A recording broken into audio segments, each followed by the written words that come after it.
If you are an elementary teacher whose classroom has been getting louder and louder lately, yeah, that's March. And no, it's not just your class. That's why we created the Teacher Approved Club, a monthly support system that gives you one focused strategy each month, perfectly timed to what's actually happening in your classroom right now. This month, we are tackling the chatty class problem head on with a free 3-day challenge called Quiet Your Chatty Class. Instead of just telling your students to be quiet, which, let's be honest, stopped working months ago, you'll teach them why quiet matters and how to manage their own volume. You will get everything you need. Coaching videos from us each evening, ready to teach classroom lessons each morning, plus slides, scripts, and printables. It's about 15 minutes a day with your class, and by day 3, your students will have a volume system and a signed class agreement that actually sticks. Imagine heading into the rest of spring with a class that self-corrects instead of waiting for you to say shh for the 400th time. That's what we're building together in the challenge.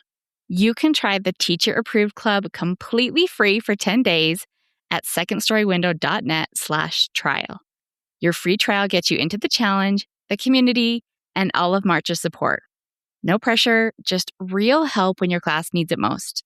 That's secondstorywindow.net/trial. Let's stop shushing and start teaching quiet. This is episode 251 of Teacher Approved. You're listening to Teacher Approved, the podcast helping educators elevate what matters and simplify the rest. I'm Heidi. And I'm Emily. We're the creators behind Second Story Window, where we give research-based and teacher-approved strategies that make teaching less stressful and more effective. You can check out the show notes and resources from each episode at secondstorywindow.net. We're so glad you're tuning in today. Let's get to the show. Hey there, thanks for joining us today. In this episode, we are talking about 5 low-cost, high-yield classroom management boosters that prevent problems before they start. And we have a teacher-approved tip about a clipboard that might change your life in the hallway.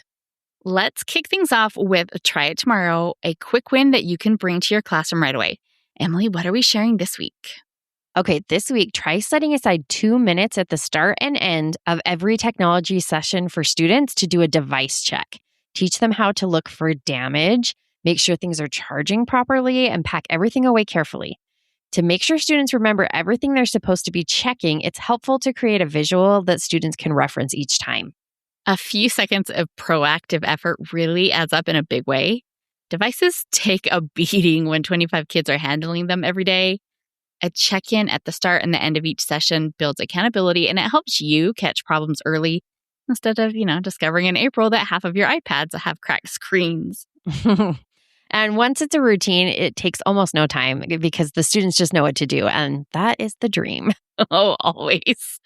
If you find this tip helpful or anything else we share here on the podcast, would you take a second and leave us a rating? It really does make a difference in helping new listeners find the show. All right, we are creeping closer to the end of the school year. You've probably noticed, and I may not know you, but I'm going to guess that even on your best days, you're only functioning at about 60% of what you could manage in September by this point in the year. Yeah, and really things right now can feel like such a slog. You're tired, but somehow your students have more energy than ever. I know. Why don't they share some of that energy with us, please? Or, they could at least have the decency to be a tiny bit more chill. Yeah, one or the other, please. But, chill went right out the window on that first sunny day. So now you're in a tight spot. When you're tired, but your students are as exuberant as Mentos in a Coke bottle, your instinct might be to clamp down harder with more reminders and more corrections. And if that is where you are, that reaction is completely understandable. But the thing about that approach is that it's exacerbating all of those problems that you are trying to minimize. Correcting issues after the fact costs instructional time, and pouring a lot of attention into unhelpful behavior can actually amplify it. Not to mention the fact that disruptive behavior is contagious. If one student gets off task, it quickly spreads. It's like a dandelion. One off-task behavior has the potential to spawn 50 more problems if you don't catch it early. And that's because of something called social contagion. How do you like that term? And this is something we experience all the time. You walk into a quiet library and you automatically lower your voice, or you walk into a room where everyone's laughing and you start smiling before you even know it's funny. And the same thing happens in classrooms. When most students are doing what they're supposed to do, it creates that natural pull toward cooperation. You're shaping which direction the current flows. And that means you don't have to manage every individual student. You manage the dominant pattern in the room. And that's a shift in how we usually address management problems. Instead of asking, how do I fix this behavior? What if instead we asked, how do I make it less likely to happen in the first place? And that's what this episode is about. We promise that problem prevention is actually doable, even when you're running on fumes. Yeah, today we have got 5 management boosters to share with you. They're all low cost, high yield strategies. And low cost means you can layer these on top of what you're already doing. There are no elaborate systems or anything that requires extra time or energy. And high yield means that they each prevent more work than they require. So for a few seconds of intention on your part, you get a calmer, more engaged, and more productive class. Think of it like planting flowers instead of having to spend all of your time pulling out weeds. And since I absolutely loathe weeding, I would definitely prefer to spend my time planting. So let's look at our first strategy, greeting students at the door. Tell us about this one, Heidi. Well, this is almost unfair in how much it gives back for how little it costs. In the show notes, there is a link to a 2018 study that found that positive greetings at the door increased academic engagement by 20 percentage points and decreased disruptive behavior by 9 percentage points. The researchers described it as effectively adding an extra hour of engagement over a 5-hour instructional day. Oh, it's mind-blowing. And you get all of that from standing at the door and saying hello. It's pretty impressive. Oh, but there is more, Emily. Tell me. Well, research from 2024 echoes this. Students who are greeted at the door start seeing their teacher less as the person in charge of discipline and more as someone who's actually glad to see them. And that shift changes how they show up in your classroom. Now, this strategy was not hard for me to add to my day at all because at my school, all the students came into the room at the same time. So it was pretty natural for me to just be standing at the door as they walked in and just could greet them each by name. But I know that's not everyone's situation. Yeah, that was not how it worked at my school. My students arrived over like 30 minutes and there was no way I was going to be standing at the door for half an hour and I had so much to get done. So what I tried to do was be at the door when that bell rang to catch the kids coming in from outside or from breakfast. And then I'd have anyone that was already in the room walk over and say hi to me, even if I had already said hi to them when they walked in, when they arrived. Now, please note that the key word here is that I tried. I really tried. On my good days, I could pull off fine, but that was not every day. So please don't feel bad if this has not been happening consistently in your class. No, and we're flexible here. Adapt to your limitations that you're dealing with. And if you need to do a second lap to greet everyone, you can do it that way. And if it doesn't happen every day, that's okay too. Yeah, and if it sounds redundant to greet students that you already said hi to, keep in mind that it's not really about the greeting. It's about that one-on-one moment of connection before you spend 7 hours together. A kid who feels seen is a lot less likely to spend the morning looking for other ways to get your attention. The hardest part of this booster is just making it a habit. Setting an alarm a couple minutes before students arrive to wrap up what you're doing and get to the door helps. You're not dropping the ball on this because you don't care about your students. It's just that there is always something urgent to finish before the day can start. So definitely give yourself some grace if you cannot greet students every morning. A few days a week still makes a difference. We're trying not to let the perfect be the enemy of the good here. If your class is really struggling with spring fever, it might be wise to try this strategy at other times of day, especially if major transitions like entering the room seem to throw everyone off. Station yourself at the door after recess or after specials to provide that moment of connection. Yeah, I had a class that I had to do this for. And a bonus of doing this is that when you are guarding the door gently and lovingly, you are also limiting how many kids are coming into the room at once. And that automatically just mellows the energy right out. Oh, for sure. Okay, the second strategy is something called pre-corrections. And if that word is new to you, I promise the concept is not. So tell us about this one, Heidi. Well, a pre-correction is just stating the expected behavior before the moment when students are most likely to struggle. So once your class is lined up, you might say, before we head to the hallway, remember, voices off, hands to yourself, and we walk. That's it. You're just keeping the expectations front and center in everyone's minds. And you have probably been doing versions of this already without knowing that it had a super fancy name. And the reason it works is that it closes the gap between what you expect and what actually happens.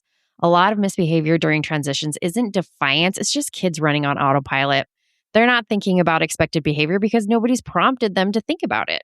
March is actually a really good time to lean into this one specifically because by now, your procedures that your class had down cold in November are probably a little rusty. A pre-correction sharpens that up without making it into a whole reteaching moment. Right. And the alternative is stopping everything after the fact to address it, which costs way more time and tends to spike everyone's stress level, including yours. A 10-second reminder before beats a 2-minute correction after. And this could not be simpler. There are no materials, no prep, nothing to track. Just you, before the moment, saying out loud what you need to see. If this is something you've been doing here and there, commit to doing it consistently before transitions, even if the transition is as simple as putting away one folder and getting out another.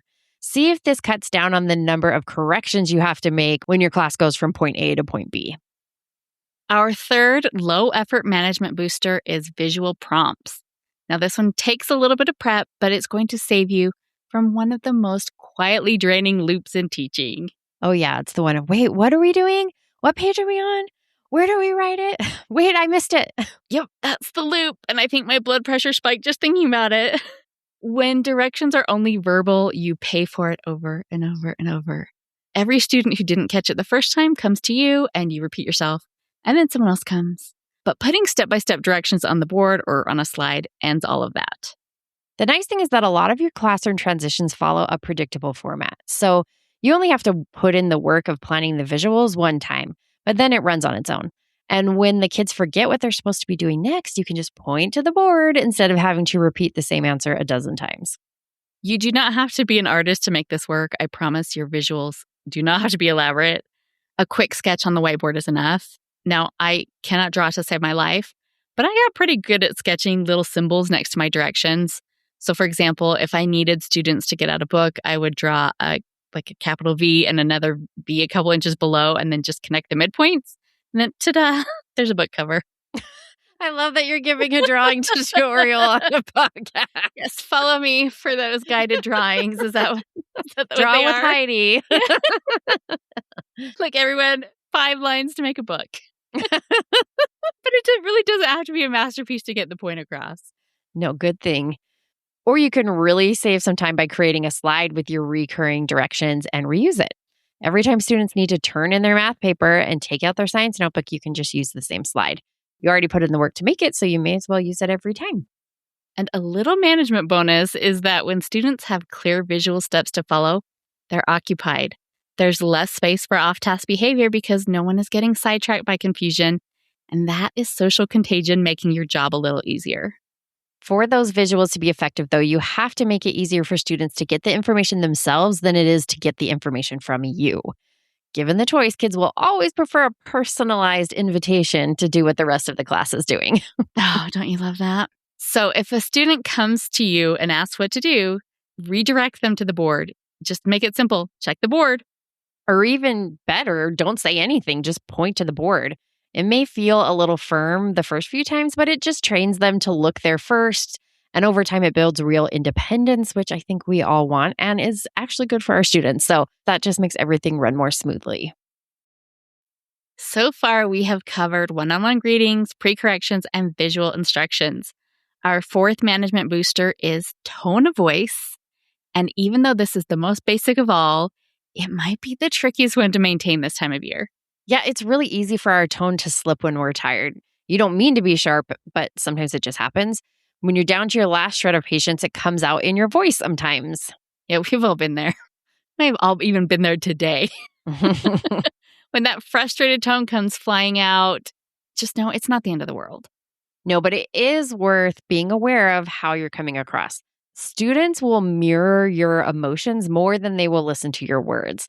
So when you as a teacher, if you're tense and sharp, the kids are going to feel that. Yeah, and that short-tempered tone is definitely not calming the room. In fact, you might be escalating the behaviors that are already causing you grief.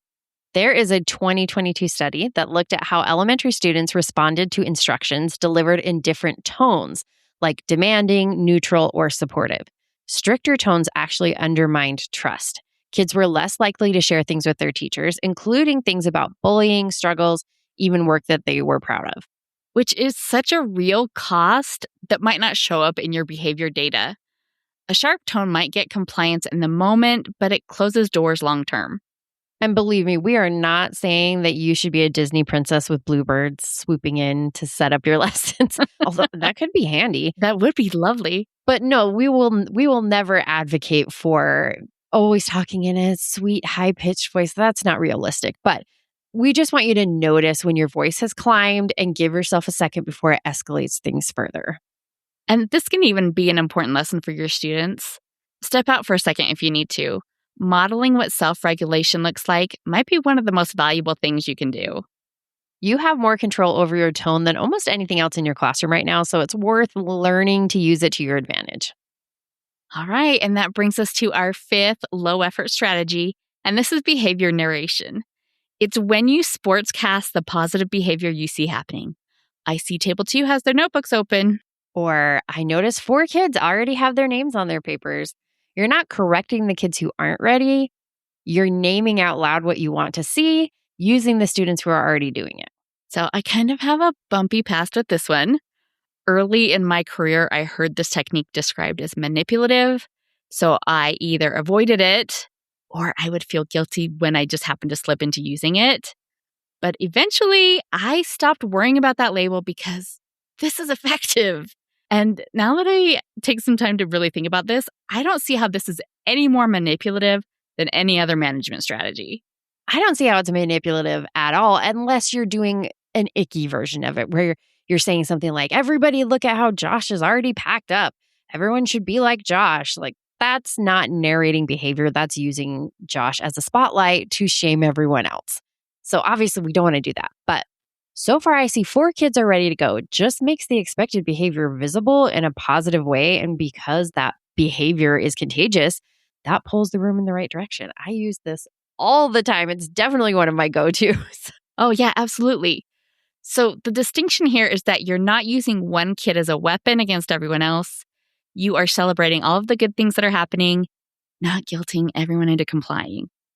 Yeah, a manipulative version of this would also be something like, I see everyone at table 5 except one person has their book out. Like, obviously, don't do that. Although I got to say, I probably have done that a time or two. But, we're all learning. We're all learning. I'm waiting for that one person on the front row. If you've used our tell, try, tally, talk technique, we love to use this when introducing a new procedure. It's such a helpful method for getting kids to understand exactly what's expected. Behavior narration is also a handy way to conserve energy. Instead of pouring effort into correcting the 3 kids who aren't ready, you're uplifting the 22 who are. And that math is pretty compelling when you're tired.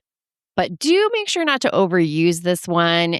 If you narrate constantly, it kind of just becomes white noise. Use it at the moments where you need to redirect a group without a confrontation. If this is done well, it is genuinely one of the most efficient tools you have. Okay, so those are our 5 low-cost, high-yield behavior management boosters, perfect for the last months of the school year. Greet students at the door, offer pre-corrections, display visual prompts, be intentional with your tone of voice, and narrate positive behaviors. And what all of these strategies share is that they are preventative, which is one of our pillars of classroom management, is that you want to prevent problems before they start. Doing this reduces the need for correction, and it shapes the dominant pattern in the room without burning through the energy that you don't have to spare right now. Yeah, this is not the time for complicated new systems. It's a time for leverage. And since behavior in a group will spread, make sure you're the one deciding what spreads. And you don't have to do all 5 of these tomorrow. Just pick one that feels doable this week and start there. But if you aren't sure where to begin, maybe give morning greetings a try. It has a clear start and end time, and you don't have to try to remember it in the middle of a tough moment. And if classroom management is something you want to dig more into this spring, we have resources in the Teacher Approved Club that go deeper on a lot of these ideas. And the new club bonus that's coming for April fits right in line with what we talked about today. It's about how to keep your expectations alive at the end of the school year. So the link to join us in the club is in the show notes. Now for our Teacher Approved Tip of the Week, where we share an actionable tip to help you elevate what matters and simplify the rest. This week's Teacher Approved tip is to make a time filler clipboard. Let's hear about it, Heidi. Well, I cannot believe that we have never talked about this in the 4 years that we have had a podcast, because this is one of my sneakiest management tips. And it addresses one of those situations that used to make me sweat. So, those times when you're stuck in the hallway with your class and they need to wait quietly, what do you do? Oh, yeah, that is such a specific kind of stressful teacher moment. The lunchroom's backed up or the library's not quite ready and you're standing in the hall with 25 kids and they need to be quiet, but you really can't blame them for being bored because it's boring. Yeah, exactly. And I hated that feeling of having to police the noise when the situation was genuinely hard to sit and wait and be quiet. So I made a clipboard of activities that could be done right there in the hallway. So one of the things I did was to make a simple vocabulary game. On the front of a piece of construction paper, I listed 3 categories. I think I had pictures with them, like words about space, fruits, and countries. And then each category was numbered 1, 2, or 3.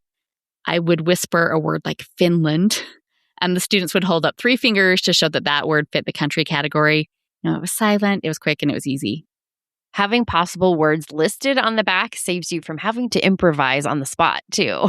Yeah, you definitely want to avoid having to think of things in the moment if you're like me and your mind goes blank. And that was basically the whole reason I had this clipboard. I didn't want to have to be creative under pressure in the hallway. Yeah, I love anything that removes that in the moment mental work. Things run much more smoothly when you do the mental work ahead of time. Oh, always.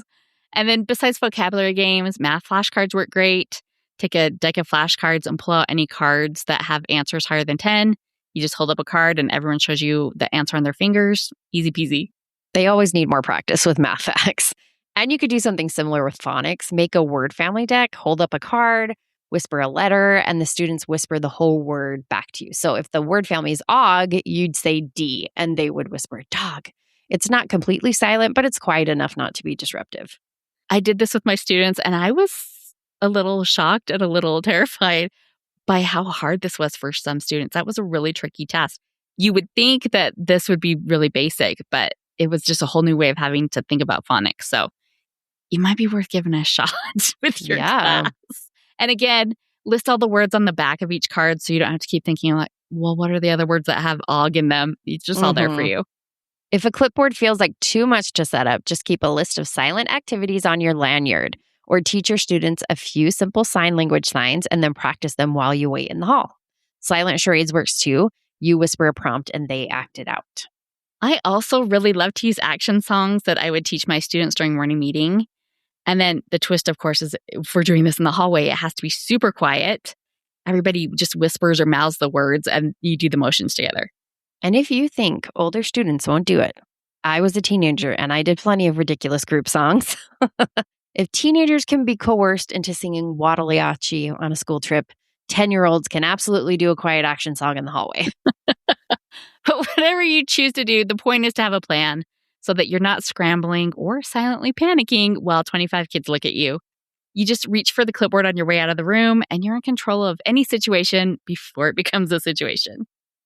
To wrap up the show, we are showing what we're giving extra credit to this week. Emily, what gets your extra credit? I'm giving extra credit to the CeraVe Intensive Moisturizing Cream. Oh, okay. So I went to the dermatologist for a skin check. And because I was there for a skin check, she was like not offering other additional advice to me, except for the fact that I mentioned, since I'm just in like a little gown here, I'm like, oh, don't mind my sandpaper legs because in the winter they are dry and dusty. And she mentioned like, oh, well, there's some lotion that might be good for that. And she recommended this cream and she gave me a paper with some other things on it. But this was the top one. And it's something about the fact that this is like super, super thick cream. but you put it on and it goes in so nicely. It doesn't like feel like it's sitting on top of you. And it has, I think it was described as hydrourea in it. And that I think is a little bit of an exfoliant. So I think that's what helps with the dry skin. So I slather this on after the shower. I do mean slather, but it really does soak right in. And it's made a really big difference on my dusty, scratchy legs. I'm going to have to give that a try because I'm about to run out of lotion. I was thinking, I need to try something new. This isn't working for me. Check it out. They have a lotion, but you want the cream. Cream. Okay, that's good Yes. because I would have got the wrong thing. Okay. Yep. Noted. Okay, what are you giving extra credit to this week, Heidi? Well, we're just covering you with all the drugstore takeaways here. Although this is something you have to get online. My extra credit goes to Allerme, which is an online allergy nasal spray. So I switched to this for a year. So I've been on this a year now, and I can definitely say it is worth it. So this time of year, the trees try to kill me. I think it's personal. It's so violent, like the way they make me feel. But this works so well. It's 3 or 4 different allergy medications in one nasal spray, which at first I was a little like, oh, well, it's kind of expensive. But then I figured like, well, I'm spending that much on these 4 sprays separately. And then a bonus that I didn't expect is that I have not had a bloody nose since I switched to this. Sorry for the TMI, but if you have allergies, you will be so grateful for this information. And Heidi has had bloody noses that are like crime scenes. So Yes. this is a big deal to avoid those. Yeah, not one in a year. I think just because you're just doing 1 spray instead of 4 in a day, it just makes such a difference for your poor nose. And because it's like a tailored to you combination, I think you probably have to use it less than you were using the combination of all the other sprays. Does that make sense? Yes, definitely. And I found, so most of the year I can get by with just doing it 1 spray once a day.